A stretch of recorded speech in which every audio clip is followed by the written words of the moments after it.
Hi and welcome. I'm trying to learn space science today, exoplanets, and after we've done it, we're going to do extensor carpi ulnar strength training. That's here. And if you participate in the extensor carpi ulnar strength training, then it's valid here on this. Exoplanets, new words. The solar system is a complex environment with far more to it than a group of planets clinging to a yellow star. Yet that star, the Sun, is but one of billions in our solar Milky Way galaxy alone. Gazing at the celestial dome on a clear night, it is natural to wonder if, huddled around the fires of those countless other stars, strange new worlds exist. The answer is yes, in huge numbers. So we're referring here to planets.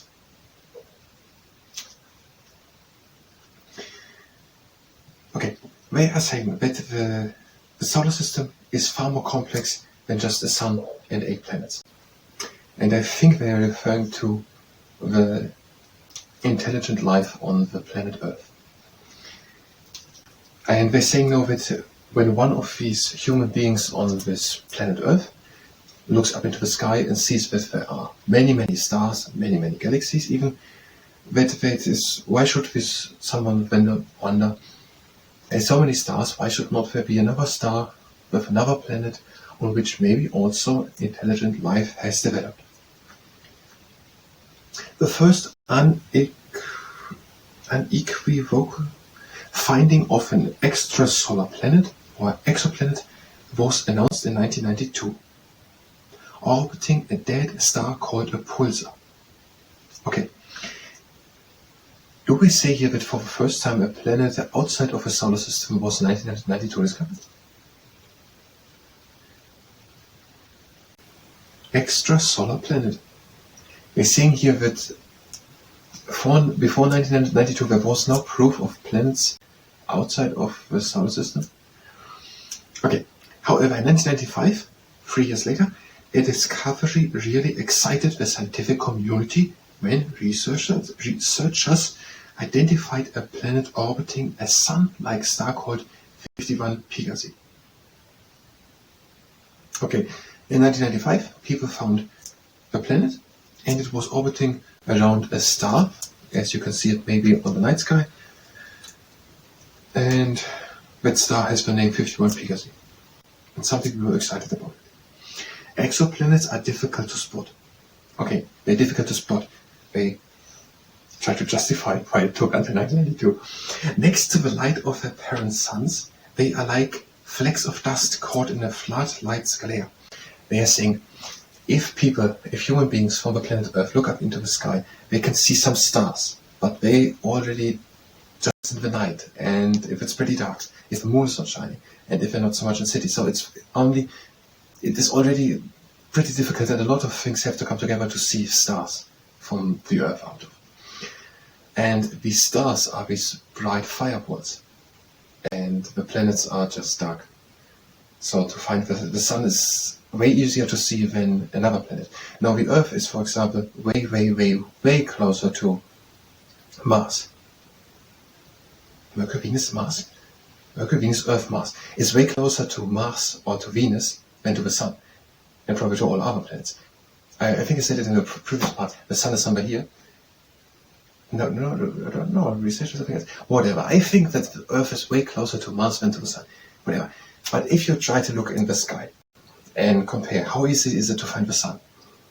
And how hard is it to find the other 7 planets? So, and that is already in the same solar system. Now, if you look in the sky, you can see just very bright these stars. And how to see a dark planet next to it. It's always possible. By 51 Pegasi's planet was found indirectly. It was so bad. Okay, indirectly. They were not searching at Pegasus 51. As the planet orbits, its gravity tug on its star, which then moves in a small circle. Okay, there was the pulsar galaxy, the Sun-like star 51 Pegasi, and it had a planet around it. And they were not looking at the star 51 Pegasi to find the planet, we were just looking at the star, and we were showing that the star was moving a bit strange in small circuits. And that was because next to the star there was the little planet, and they were both tugging at each other. Just like the moon is tugging on Earth, it can't really get a grasp on how planets are really, but it can grasp on the water and make the ebb and flow. The ebb and tide, the tides, whatever your thing is, ebb and flow, whatever, the tides. So the moon tugs also on the Earth, and it works with the movable objects, with the water that is pulled to it. And the Earth is also pulling at the moon. It works with this also, but you can't really see. From Earth, the star appears to wobble left and right. Okay, I get it. It doesn't move in small circuits, they don't turn like that. It is the planet circling around the star, but because it circuits around it, it wobbles. Some carousels do that too, I think. When a person is there, they wobble it. So basically the star's there, but all the time it goes to the side where the star's pulled a little bit with it. And where the star's moving. Astronomers can detect this motion and thus interfere the presence of the planet. People can see the star moving and now say there is another planet circling around it. 51 Pegasi is a gas giant. Is 51 Pegasi is the planet of the star. In 1995, a discovery really excited the scientific community when researchers identified a planet orbiting a sun-like star called 51 Pegasi. But 51 Pegasi's planet was found. 51 Pegasi is a gas giant about half the mass of Jupiter. Since its discovery, the number of known exoplanets have exploded. Figuratively spoken. Currently, more than 850 are catalogued. Okay, it was 1991, and we hadn't found a single planet outside of the solar system. But now, a few years later, when the book was written, let's look it up actually. We never did it. That book is from 2013. But when in the year 2013, just 22 years later, we found already 850. And figuratively, however it is pronounced, figuratively spoken, that is an exploded amount of known planets. When this planetary gold rush began, all the exoplanets were gas giants, but more sensitive instruments now detect smaller worlds. So we're saying, I think what we're indicating is, what we're hinting that they could only find them if they were pretty big gas giants planets. So a star there, and they're not just a tiny little planet like Pluto it was, but a big one, somewhat like Jupiter.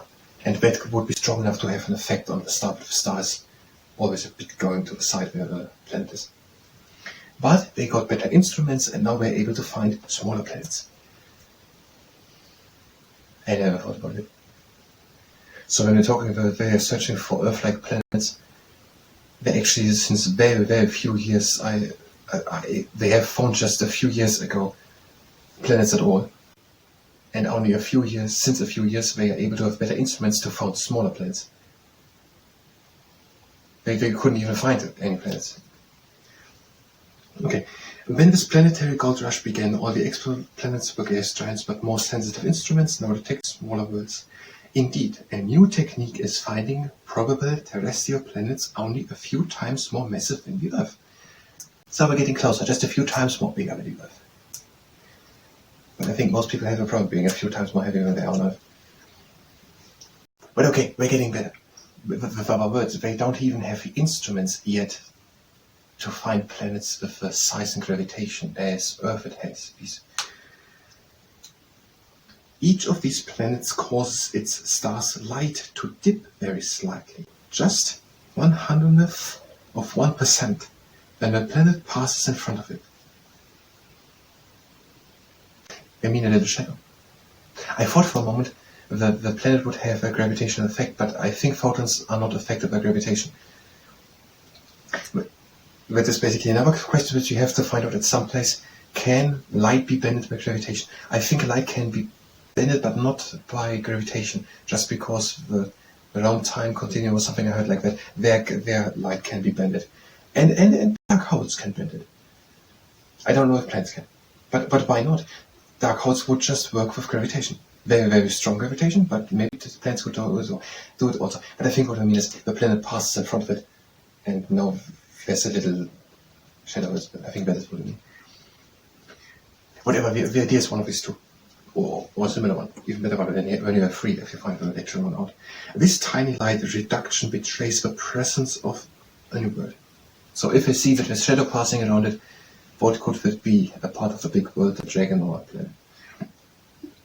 Through this dynamic, important field in astronomy, we now know that planets are the norm rather than the exception. Okay, they are saying something that actually makes sense, that they have other stars evolved, and why should it be something strange that around them was a lot of rubble left, which then accumulated together and formed the other planets?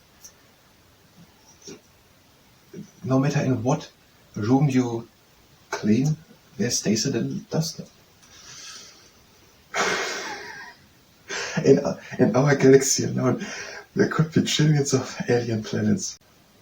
We're saying there could be trillions of planets which would have more or less the conditions for life to exist. That was the space science part.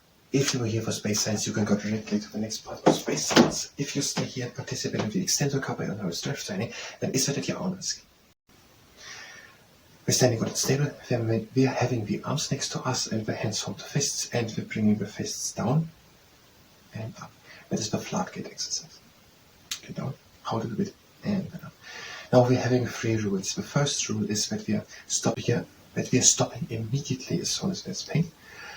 The second rule is that we are going only as fast as we can go with a little bit of effort.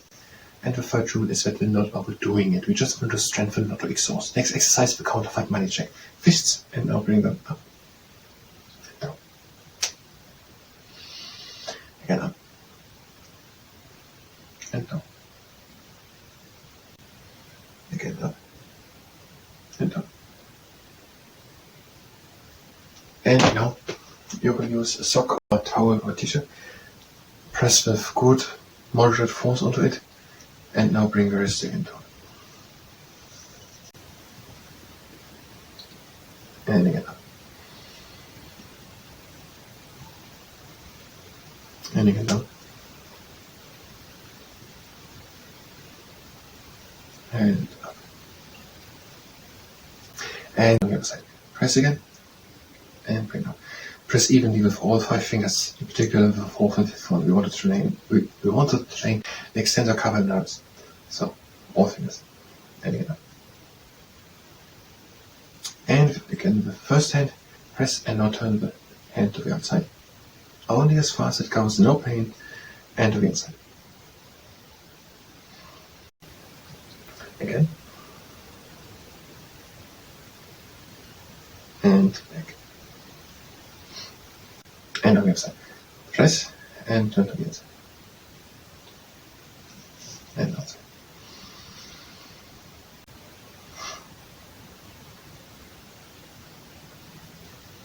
Okay.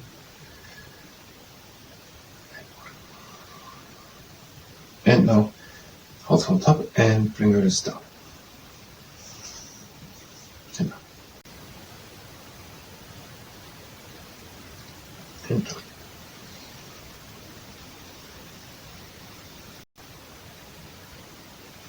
On the other side, press and bring your wrist down. And down.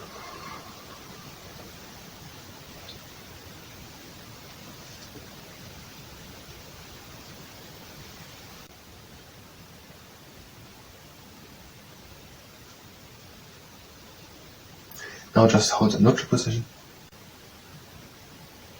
And the same on the other side.